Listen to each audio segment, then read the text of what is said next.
اخترت لون كمبيوتر من كتالوج الالوان في مركز التلوين، وكان عاجبك قوي.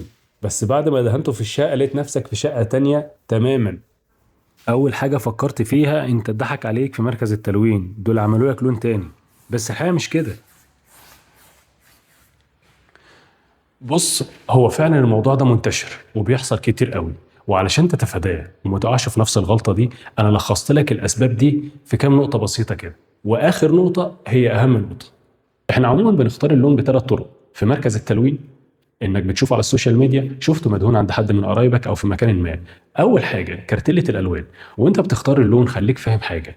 العينه الصغيره اللي انت بتشوفها في الكارتيلا دي لما تدهن على الحيطه اكيد هتبان اغمق. مش علشان اللون اتغير ولا حصل فيه مشكله، ولكن انت شفت لون في مساحه بسيطه جدا. لما بيدهن بريسبشن او شقه كامله او حتى اوضه اللون بيطغى. اكيد هيبان اغمق. مفيش اي حاجه حصلت غير ان بس المساحه كبرت، ولما نحط اللون في مساحه اكبر اللون هيظهر اكتر مش حته يغمق. فتاخد بالك من الحته دي. لو مساحتك قليله، في دلوقتي نص صبغه، ثلاث ارباع صبغه. اختار انت وخلي الصنايعي اللي معاك يوضح لك النقطه دي. تاني حاجه في اختياراتنا بتكون عن طريق السوشيال ميديا، انك اخترت اللون سواء في صوره او في فيديو. وطبعا ممكن الفيديو يكون معمول له ايديت. حتى كارتيله الالوان اللي بتشوفها على السوشيال ميديا غير الواقع تماما، غير اللي بتشوفها في مركز التلوين.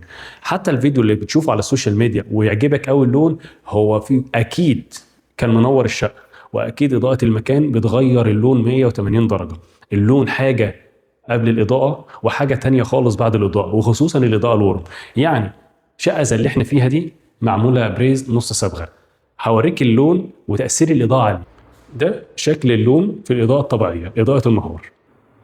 وده شكله بعد تاثير الاضاءه عليه. وخد بالك الاضاءه هنا مش ورم كمان. يبقى تاخد بالك قوي من جزئيه الاضاءه دي.